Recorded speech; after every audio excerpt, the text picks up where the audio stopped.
Yo, what is up, everybody? It's boy Soto here with the Autumn Windbags, back with another one on this very gloomy Sunday afternoon. Um, a lot of stuff to talk about, man, and I don't want to step on the toes of the regular show that we have every week because I got to kind of find a couple of things to talk about. I think I found a couple of good things to talk about today. Um, First, everybody, like we always do, I'm glad we got a few people on right away. The like, comment, and subscribe. We can't do this without you guys. So make sure like, comment, and subscribe. If you haven't subscribed to us yet, please do. The numbers do matter. The numbers make a difference. Like, comment if you like it. If you don't like it, if you want to see different type of content, there's certain things that I won't do. I'm not going to do a lot of tape breakdown because there's a lot of people out there that do a lot of good stuff like that. But reporting, opinion pieces, talking people off the ledge, helping you guys talk me off the ledge. I'm willing to do all that stuff, man, for sure. Can't do it without you guys. Tell your friends, tell your haters, tell your mamas haters, and your haters' mamas too. Tell everybody. What we got going today? Everybody here. Yeah, man, everyone's here. We're doing good today. All right. So a very popular member of this team was traded last week. And there's a lot of rumors flying around, a lot of things like that. And I'm not a really big rumor guy. If I don't hear it from what I deem a reliable source, and again, we'll talk about that in a second, but from what I deem a reliable source, I don't know, man. I follow what people are incentivized to do, right? People can tell me things all they want. They can say, "Oh, man, fucking shit's crooked as hell." Hang on a second. There we go. It's just like people are gonna come on here or people are gonna tweet and say shit, and it's like I follow the trail. I follow the bunny trail, right? And that's what are people incentivized to do? What are people incentivized to say? What is the incentive behind saying certain things? And there could be a lot. When there's a lot of stuff on either side of a situation or an event, go with what you know, right? Go with what you can solidly say, okay, this is what happened. You can have an opinion on that. Ultimately, you got to go off of what is concrete, what is black and white, for the most part. But the thing is I hear a lot of people coming sideways about, oh, this is the reason why these things are happening, and they're just pulling things out of left field. That's what I think really divides this team. It divides this fan base. Is there's so much speculation out there, and we don't look at facts. We don't look at solid, hard facts. We don't look at things that are more black and white that you really can't argue. And then we try to explain things away, and it happens both sides, for or against, all the time. I honestly think. I mean, I had a Twitter back and forth with somebody, and he got pretty personal. I didn't get personal. I just said, "Man, this is what I'm seeing." Boom, boom, boom, and we started going back and forth, and it ended up being pretty cordial at the end. Does it happen all the time? Of course not. Sometimes I get tired of the bullshit and tell some people to fuck off. Sometimes they tell me to fuck off. It happens, man. It happens all the time. I think more often than not, as a nation, right, as a Raider nation, if we talk through these things and don't boil down to like a firm stance, I think we can be a lot better off because of it. Anything funny here? Let's see. All right, there's some people that like it, some people that don't. It's crazy, man. Let's get right into it, man, because honestly, there's a lot of stuff going on here. What I want to talk about, and I actually linked the entire interview from the GM Shuffle podcast from DraftKings on YouTube on the description, so you can watch the entire interview. Now, the part that just talks about what I want to talk about, which is the Waller trade, was from 39:35 to 48 minutes. So it's about 9 minutes long, 8.5 minutes long. So it's not super long. The way it was edited out made it seem a little different because, editing, you only get, 45 seconds or so to really, get the meat. But it was a back and forth. It was a conversation, right? That's what we want to look at. What up? I see people are talking about me. What up? What up? What up, everybody? Yeah, man, you guys are they're all my fam here. I'm glad you guys are here. First thing we're going to talk about is the Michael Lombardi interview where he talked about the Darren Waller trade. So there's two sides to this, right? One side is like he's a great player. This is another example of Josh McDaniels not being able to connect with players, getting into an argument, this whole wedding thing, all this stuff, and that's why they traded him. The other side is saying, well, he hasn't produced, he's been hurt. He's all about his rap music, he's all about this and that, he's not bought in, and there's that side, right? You got to follow the evidence. You got to follow what we can solidly say yes or no happened. All the other stuff we can assume and we can speculate all we want. I mean, that's really all we can do is go off of what we know. The problem is a lot of times is we tell each other things so often, and then the way social media is it'll reaffirm things and what you like and what you follow. It'll keep giving you things that you like, keep giving you things like same position, same type of people, and you get these assumptions that are reaffirmed in your head. Oh, well, this guy's saying it, that guy's saying it, that guy's saying it. Then in your mind, it becomes a fact when it was speculation and it was assumptions from the very beginning. So let's break it down. So if you don't know what I'm talking about, Michael Lombardi did an interview on the GM Shuffle podcast for DraftKings. It's a good interview. I mean, they talk about a lot of stuff, but they talked a little bit about the Darren Waller trade that happened last week to the New York Giants for a third round pick, a compensatory pick. It ended up being pick number 100. Okay, fine.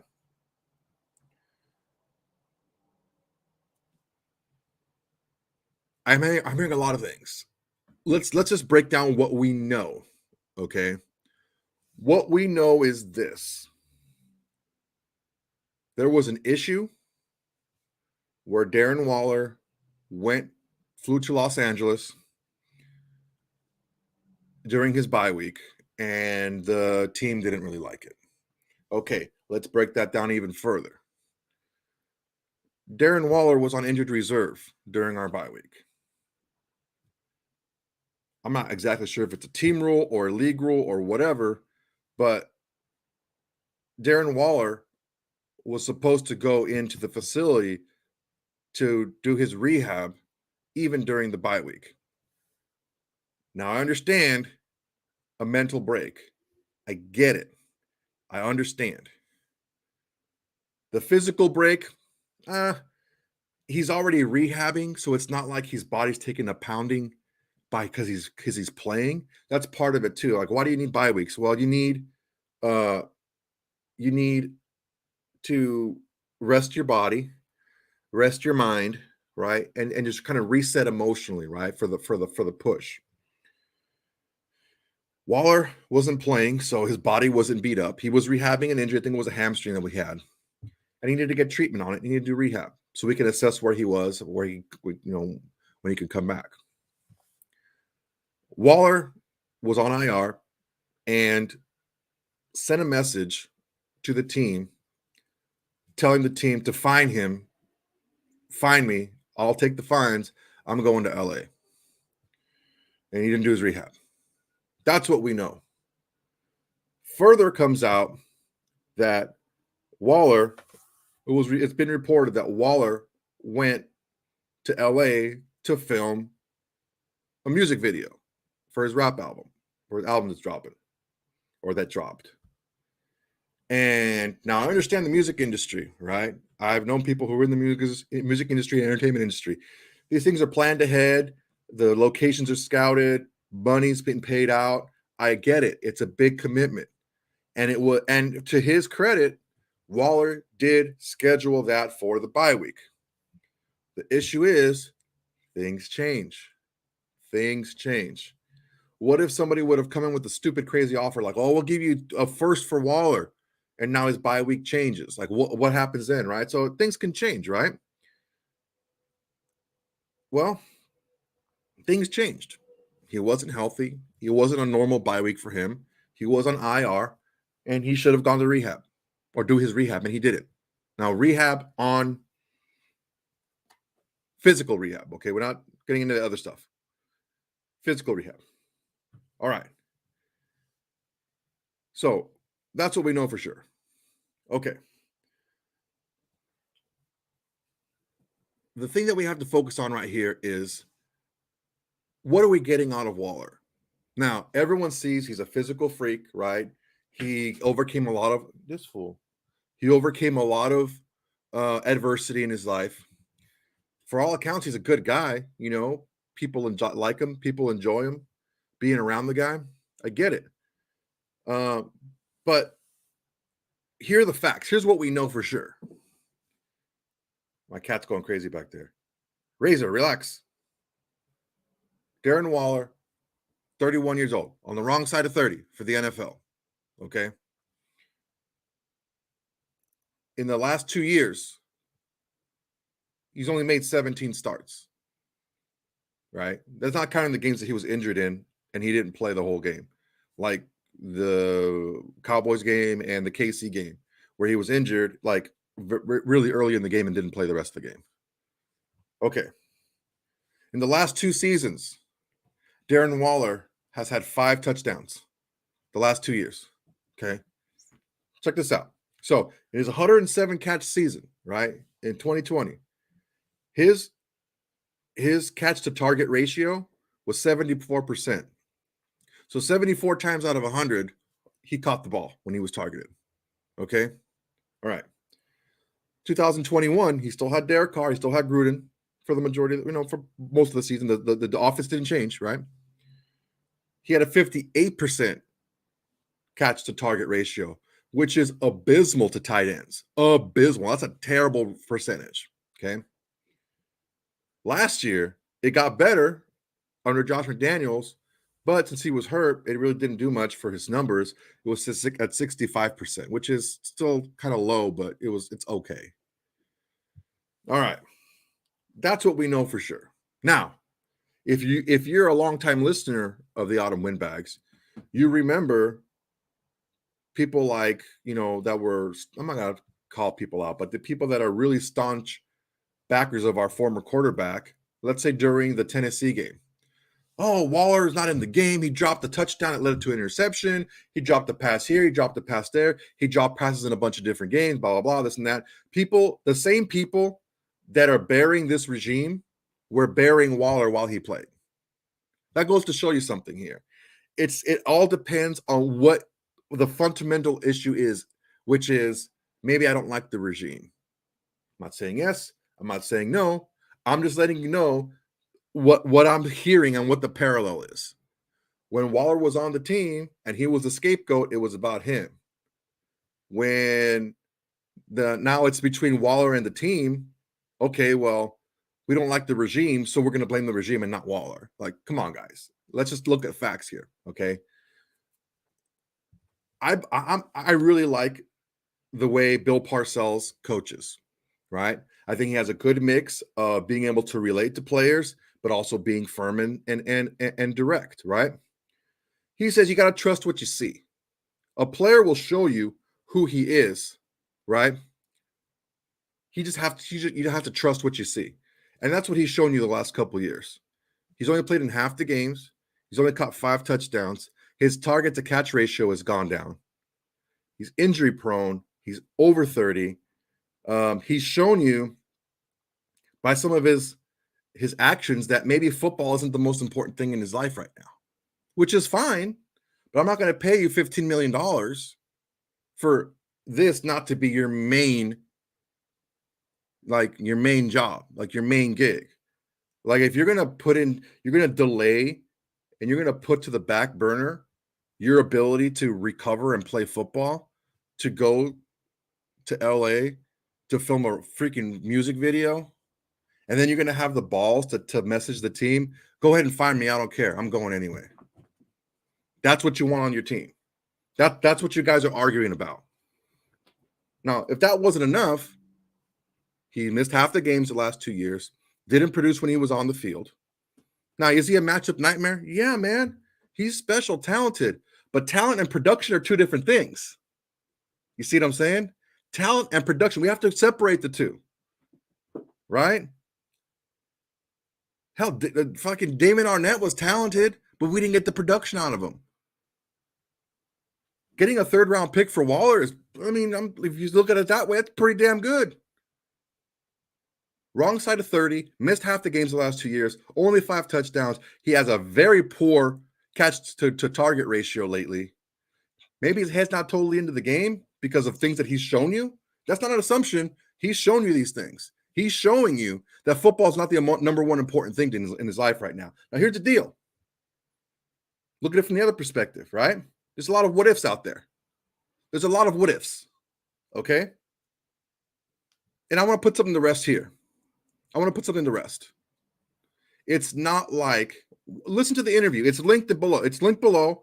Start at like 39 minutes, and you'll see it's about 9 minutes long. Okay, it's not too long. After you're done with this, after I'm done here, go watch the video. Go watch the interview. Michael Lombardi didn't come out and say, "Oh, he texted the team," and he didn't lead with that. He went through all the facts first. And these are reasons why you let go of a player. This is the reasons why you move on from a player. Okay. Then the interviewer said, "Well, what about the rumors that Josh McDaniels leaked his wedding information out, and that caused a riff, and because they got into an argument, that's why he traded him?"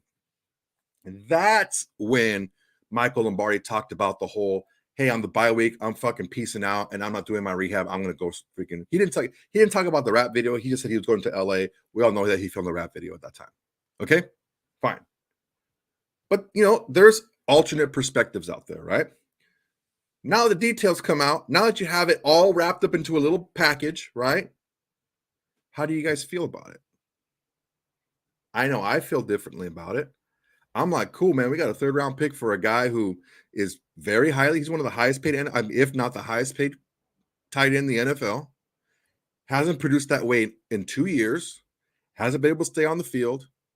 His catch ratio is not good. He's a matchup nightmare, but now he has a lot of soft tissue injuries. Is he working out enough? Is he putting enough time into his body?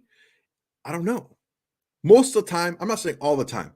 Most of the time, when you have a lot of soft tissue injuries, a lot of that is just you're not preparing your body, right? Some of it is age too. Like a guy that I knew that played baseball, he's like, yeah, the older sluggers, the older baseball players that are sluggers, they get a lot of oblique injuries because they're just getting old, man. They just don't have that flexibility they used to have. And damn it, if I don't feel it every morning when I wake up, I definitely don't have the flexibility I used to. I trained jiu-jitsu and I trained Muay Thai for a lot of years. And man, if that high kick doesn't look like a body kick now, you know what I'm saying? It just happens, bro. It happens. It's age. And when you get the beating that these guys do, you gotta be on top of your body 100%. Because that cliff is pretty steep. Okay, what are the what ifs, right? There are always ifs. We talk about, different perspectives and things like that. What are the ifs? Okay, here's a what if. What if Waller asked permission ahead of time to do the video shoot? What if? It's highly unlikely. And here's why. Why would you ask permission to do something on the bye week when you're healthy? If you're healthy, you can do it with no problem anyway. You don't have to go into the facility. So I don't think that's the case. I don't think that Waller asked the team ahead of time, can I do this on my bye week? Before he was injured, mind you. I don't think he asked that because he didn't have to. It was his bye week. He could have gone that and done that no problem anyway. So I don't think that's the case. Here's another what if. What if Waller wasn't informed that he needed to rehab during the bye week, prior to the bye week? I think that's total horseshit too. It's unlikely because Waller messaged these guys, I don't care, find me. So that shows that he knew that there was a penalty for not showing up for your rehab during the bye week. Okay? All right. Could this be a sign of Josh McDaniels' inability to communicate with his players? Out of all the what ifs, this is probably the strongest one.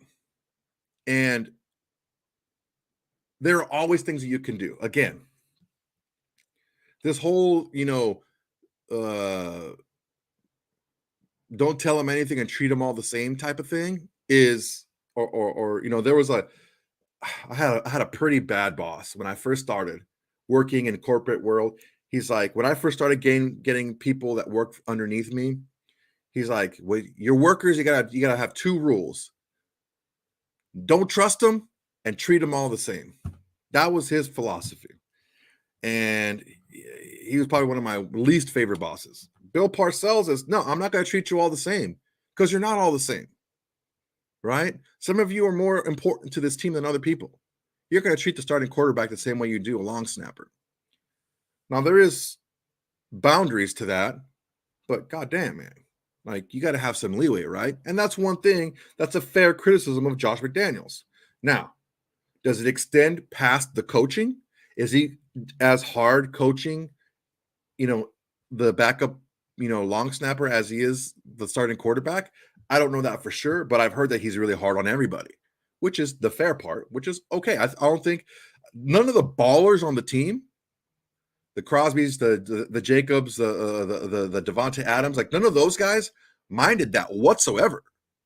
Jimmy Garoppolo came back and was like, yo, man, I didn't know how good I had it. I just didn't like it because I was young. Then I saw other people, and I'm like, God damn. Jacoby Myers said the same thing in his press conference. He's like, I didn't really appreciate having a good, what a good offensive coordinator can do for you and Josh McDaniels until I had Matt Patricia's ass, and I'm just like, God damn, this sucks. Now I know what he was trying to do. So, I mean, I understand that, but again, you still have to connect with your players. And that is a fair criticism of Josh McDaniels. You can't just connect with the star players, right? The people who get it. You have to get buy-in. So how do you get more people to get it? You get them to buy into what you're doing. You don't just say, this is how it's going to be. If you don't like it, we're going to get rid of you. No, there's too many players on the team. There's too many different personalities to be able to do that. So that is a fair criticism. But that doesn't excuse Darren Waller from saying, I don't care about getting better. I want to do my rap video. That doesn't excuse that. So let me give you this example. You're on the bus, okay? In my younger days, I grew up dirt poor, man. I grew up poor, single family, single parent, single mom, and I didn't have a lot of money when I was like in my teens on up. And it was hard. I didn't have a car for a lot of it. I had to take the bus. When I first started training jiu-jitsu, I had to take 3 buses to get to Huntington Beach, to get to my jiu-jitsu school. 3. And I did it. To and from. So it's like, I understand. But let's listen to this. I'm on the bus, and the bus is full, and a lady walks in carrying some groceries or carrying nothing, doesn't matter. Now, should I give her my seat? Yeah, I should. I should be a gentleman. I don't think chivalry is dead. I should give her my seat.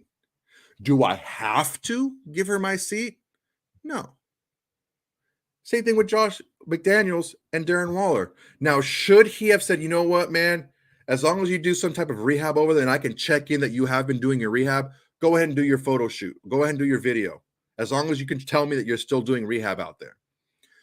Could he have done that? Yeah. Did he have to do that? No. That's where we have to look at things. I think we get caught up in the should have, could have, would have type of thing. And we don't focus so much on the black and white. Does he have to do that? No. And that's his prerogative. That could be an issue of why he maybe having an issue connecting with some players. That could be a part of it. But ultimately, he doesn't have to do that. What had to happen was Darren Waller had to go and rehab his injury. That had to happen, or he would get fined, which he was fine with. You see where I'm coming from here? Okay.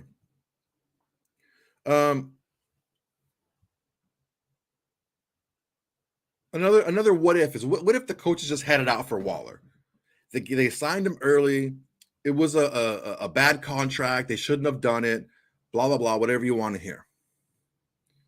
Coaches want to win, right? And talent is different. Like I said, talent is different from production. Just because you're talented doesn't mean anything if you don't produce. And ultimately, Darren Waller wasn't producing.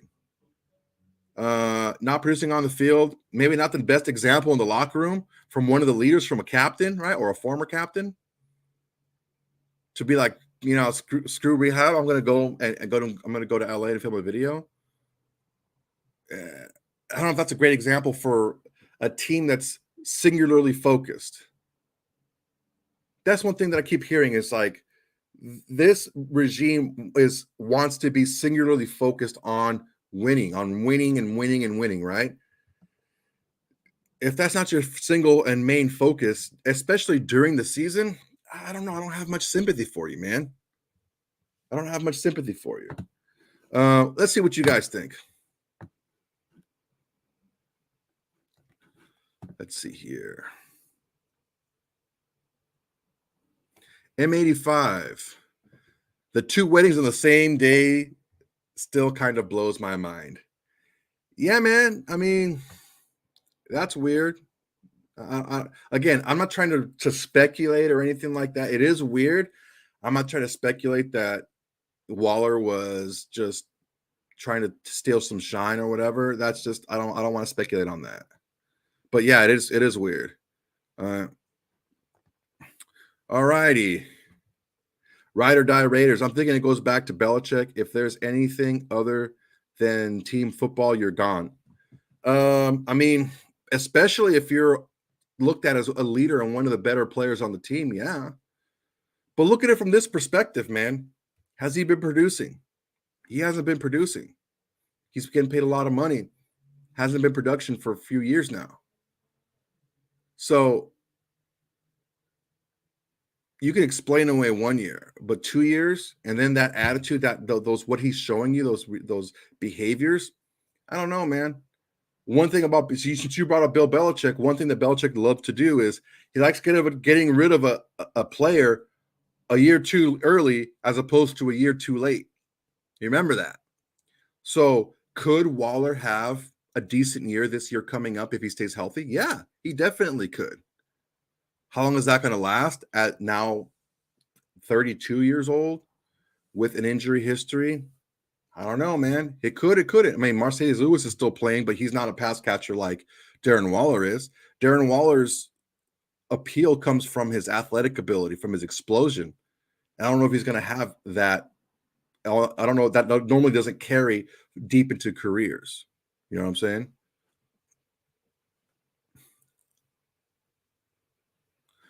Oakland fan. The Raiders were looking to move on from his nonsense. I think they were definitely looking to move on from those behaviors for sure. I don't think, I think if maybe Waller was producing more, he was more productive, and maybe, I hate to say this because it's also speculation, but I think we all know that Carr and Crosby and Devontae, they were talking about Waller during the season, about some people not buying it. I think we know that he was talking about him. We could make an argument that it wasn't, but I mean, there's a lot of evidence to point that it was him. So is it not? It's just behaviors. Like, you're looking at behaviors, and then you look at the lack of production. It's a lot. It's a lot going into it. Let's see here. Oh, my good friend Anthony Provencio. I was pissed about the Waller trade, but I understand the schematics. Yeah, man. I mean, you have to take a look at what we know. You strip all of the assumptions away, which I tried to do on both sides, blaming the coaches and blaming the players. You look at the facts. Yeah, man, it doesn't look good. I don't know that anyone here would be like, yeah, go ahead and keep him here, pay him more money. Like, no, I don't think anyone would want to do that. Let's see here.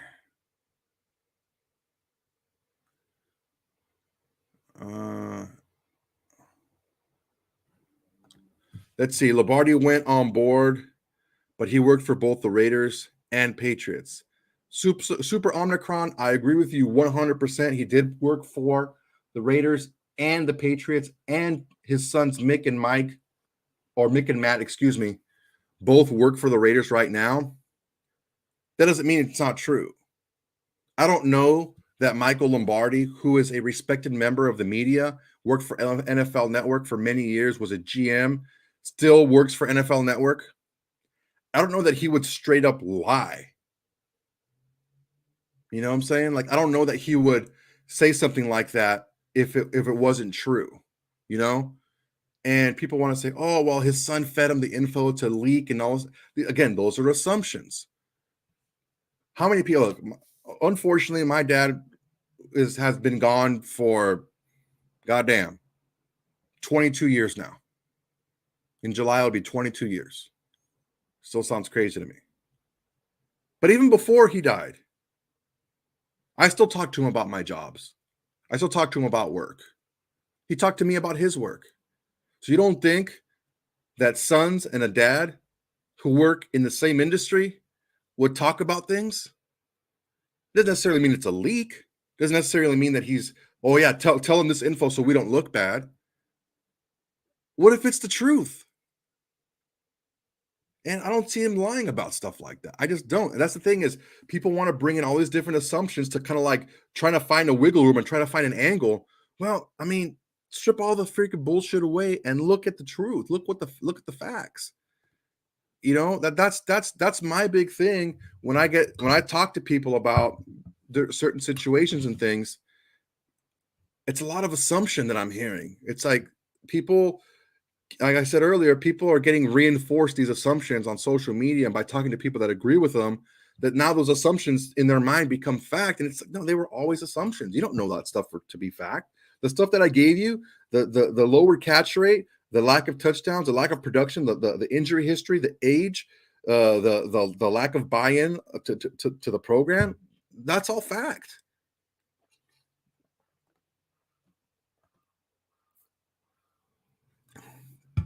All right, what do we got here?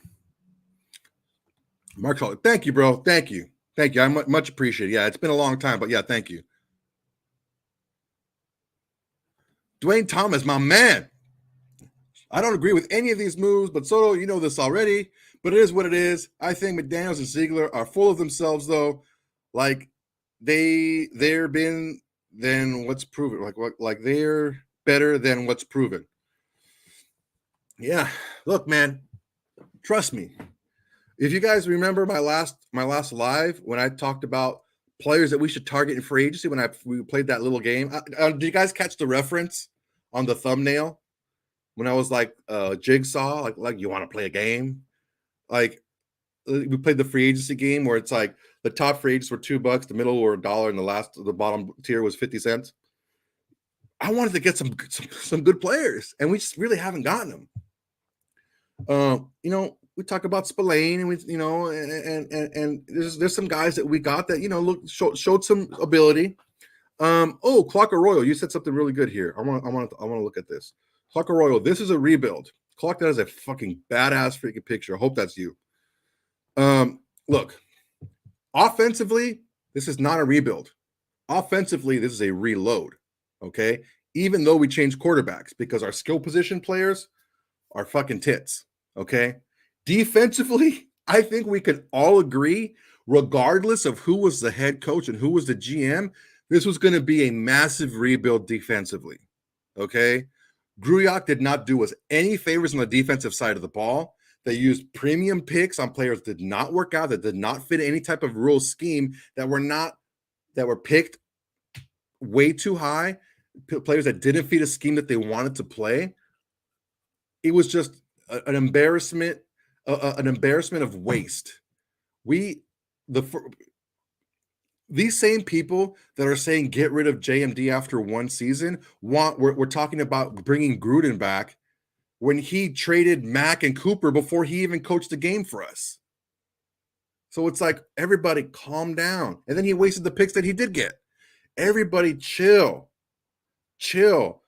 Look, I think we can all agree that our defense, even before last year, was lacking quality players.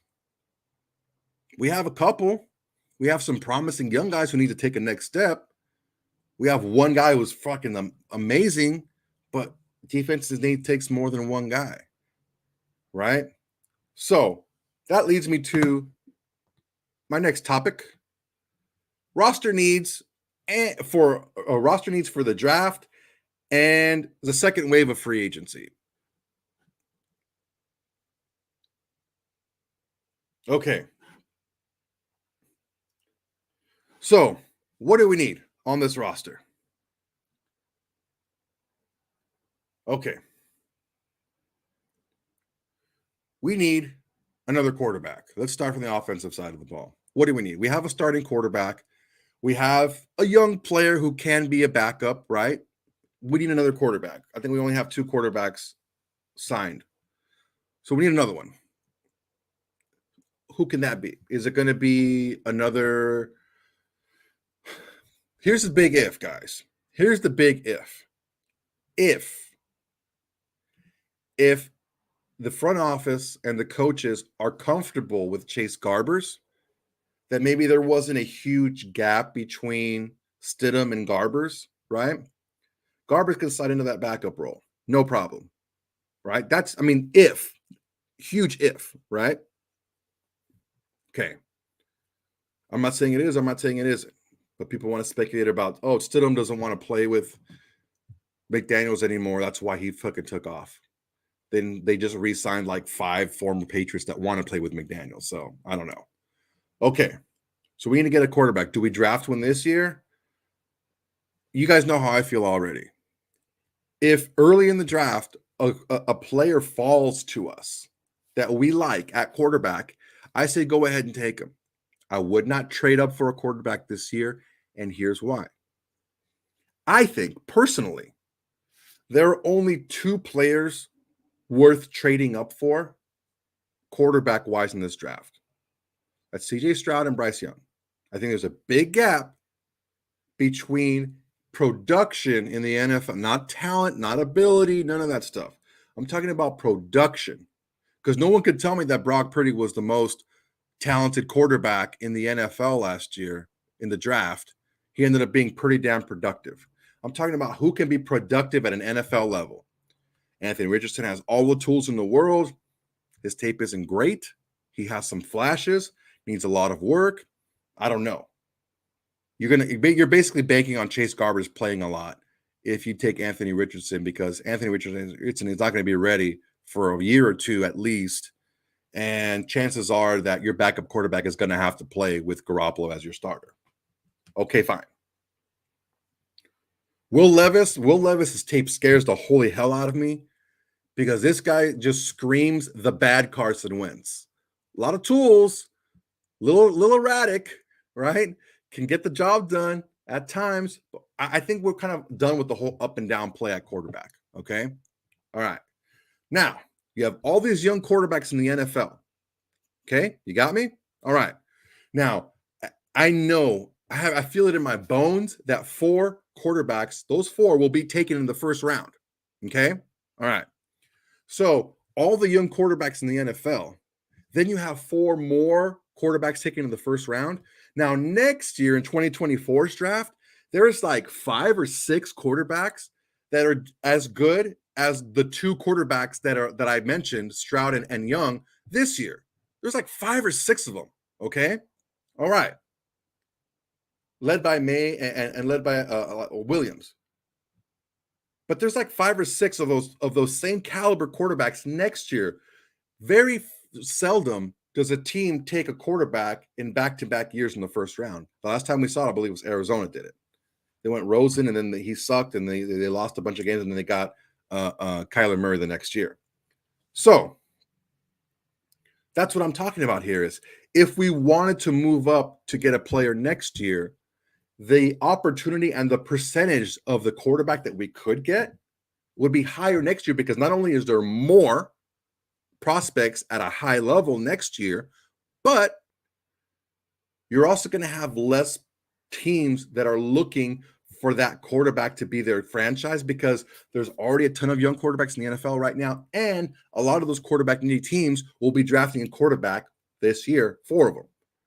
I think for 100% fact, it's going to be the Panthers, the Bears, and the Colts are going to take a quarterback in the first round. Then whoever wants to jump into 3, if no one jumps into 3, someone will jump into whatever, jump ahead of us to get a quarterback. If one of those quarterbacks, hopefully it's not Levis, if one of those guys falls to us, do we take him at 7? I honestly say no. Because they're probably not going to help us this year anyway. There are better quarterback prospects available next year than the ones that will fall to us at 7. We're better off trading up next year and getting a higher caliber, a higher rated quarterback prospect next year. Okay. All right. On top of quarterback, we're looking at some offensive line help. We re-signed some guys that are more practice player guys, backup guys, stuff like that. Looks like Andre James is safe for now, depending on who we draft. We're looking like needing a guard and a tackle to compete with Parker. I know that Illuminor signed today as well. Illuminor can play guard or tackle, so that's pretty good for him. We have a need at tight end. Now, some say that we created a need at tight end. Some say that we had to move on from Waller because, again, of his lack of production, his age, his trajectory as a player, maybe some off the field, distraction, stuff like that, maybe not fully buying into what we're doing here. Regardless, we have a need at tight end now. The good thing is tight end is loaded this year. I wouldn't mind grabbing a guy a couple years. The first couple rounds, maybe around 2 or 3-ish, around there. That's why I say we trade back and get some more picks, but whatever. That's just how I feel. But tight end is loaded. That's good for us. All right. Defensive line. We need some help on the defensive line for sure. Our interior is super thin. We re-signed Tillery. We have a couple of rookies, Farrell, and I forgot homeboy's name, but we have a couple of the guys, rookies there. We lost a couple. We lost Billings. We lost Pico. We lost a couple other guys that were kind of Billings played really well, but again, he went back to the Bears. So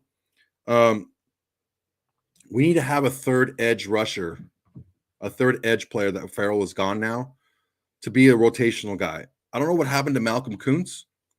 I thought that he was a guy that was prepped and primed to take the next step. He really hasn't done it. He really didn't play a lot last year. I know that he's a little undersized for the position, but I mean, a lot of people are. And he showed some explosion. Hopefully he can put it together this year and we can use him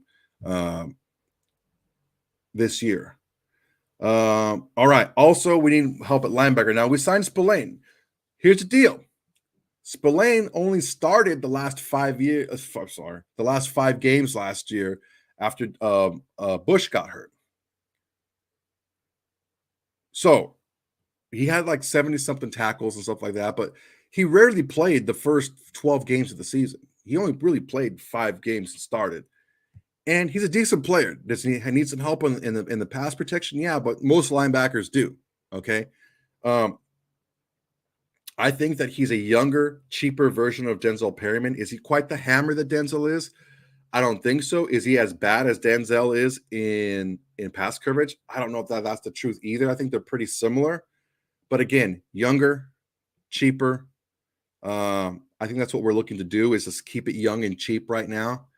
I mean, we take a look at the way that where Ziegler came from and how he learned from New England. They don't really go after high-priced free agents on defense, especially unless they're like difference makers. Like, okay, we have a good defense. This player's going to put us over the top. Case in point, Matthew Judon. Judon is a difference maker on that defense. Without Judon, they're still a really good defense, but they're not near the defense they are with him. You add one piece to a good defense to make them a really good defense, and that's when they'll go big game hunting, defensively especially. They did it offensively by getting Devonta Adams the year before. We have a good unit. We have some good pieces offensively, but Devonta Adams puts us over the top. Okay, let's go get him. Same thing here. But we had such a lack of talent defensively. You can't fill out all that talent in 1 year in free agency. You just can't do it. You have to draft smart. You have to draft well. You have to get good pieces to fill in, and you have to wait. You have to develop them too, right? Okay.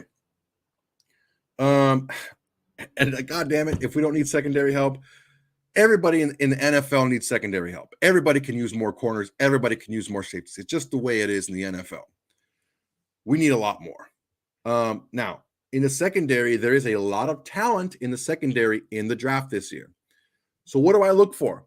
I look for production, measurables, and football IQ. Did you produce in college? Cool. How did you perform in your measurables? How fast are you? How quick are you? How explosive are you? Jumping, all this stuff. Like, what are your measurables? How good of an athlete are you? And are you productive? On top of that, how smart are you football wise? Do you make dumb penalties? Are you real grabby? Do you do a lot of pass interference? Because pass interference in college is not a big deal. It's 15 yards. Pass interference in NFL is a fucking spot foul. That's huge. Okay. So that's what I look for in the secondary: production, measurables, football IQ. That's what I look for. All right. And that's what we need, man. And we need a lot of stuff on defense. And we need a couple things on offense that aren't, super vital, because we re-signed a couple of guys from last year.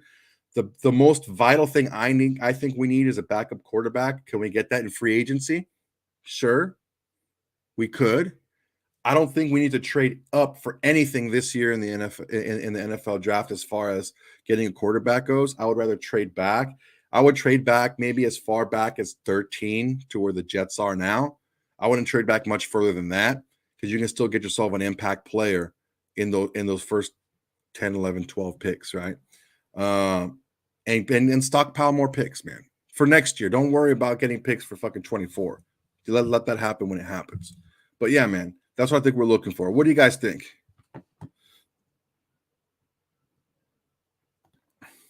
Ride or Die Raiders, they aren't drafting 12 players. They'll move up in different. They could move up, but don't get me wrong. They need a lot of players, man. They need a lot of players. They don't have a lot of players under contract that played a lot. They need players. Derek Passanti. Waller dropped a fucking rap album midseason while everyone was questioning his commitment to get off the injured list. Who the fuck does that? Well, you know who does that? A player for the fucking Giants does that.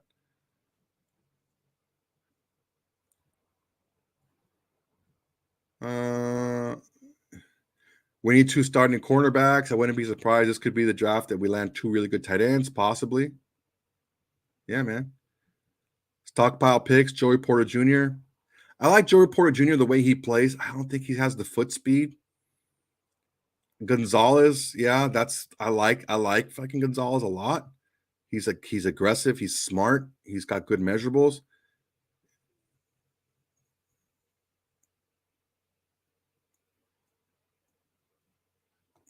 No, interesting. I think draft is soft, not many good players.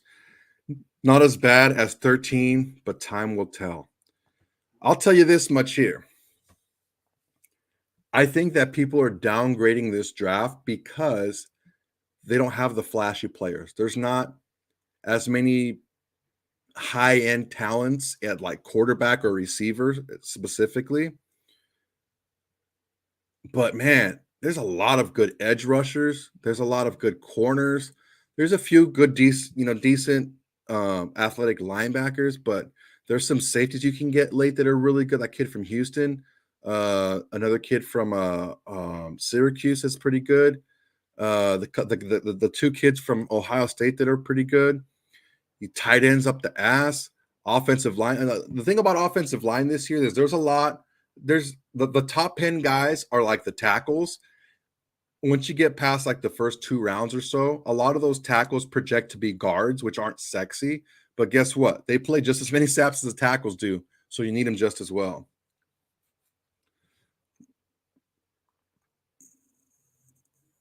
Let's see here. All right, guys. What do you guys think, man? I'm almost done here. I'm hearing stockpile picks. Yeah, man. The shotgun approach. That's RJ and I believe in that. I would trade back 2 of the first 4 rounds. I would trade back the first round, grab a first round pick, a second, maybe a fourth, maybe a third if it's late, and just, keep stockpiling picks, man. The more picks, the better, because we have a lot of needs, especially in our defense. And if we can get young and hungry and good and teach them from the very beginning, I don't see that being a problem. All right, guys, looks like we're winding down here. I want to make sure that you guys all understand how much that I appreciate you, man. I hope that you appreciate me coming on here and giving you guys some content. I come on maybe twice a week, maybe a little bit more if things pop off.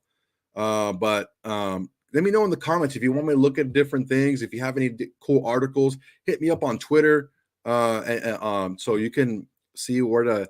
I'm not super on Facebook a lot. I mean, I'm on Facebook. I'm not on Facebook at all, really. But on Instagram, I'm more on Twitter than anything. So if you want to freaking link up with me on Twitter, and we'll chop it up there. I always like to, you can ask some of the guys that follow me and hit me up, man. I like to interact with you guys. If you guys see articles and you want interesting, flip them over, man. If it's cool, I'll freaking talk. I'll talk about it on air, man. I'm always willing to talk about things with you guys and give you guys some good info. So appreciate you guys. Make sure to like, comment, and subscribe. Hit the little notification bell down there, so that way whenever I come live or whatever we drop a new video, you guys are here, the first to know, the first to show. Yeah, man. Make sure to tell all your friends, all your Raider fans, all your haters, all your mamas, haters, and haters mamas. Tell everybody we all need you. We all need you here at the Autumn Windbags. Before I go, what else we got? You're welcome, guys. I appreciate you, man. I appreciate you guys. Yeah, super honor. I agree with that. That's why I say 12, 13, you can still get a really good player. Once you start getting into like the higher teens, nah, I don't think so. 11, 12, yeah, you can still get a good guy, a good player there. But yeah, don't want to go too far back. I agree with you. All right, guys. Thanks, man. I appreciate you guys. And until next time, peace.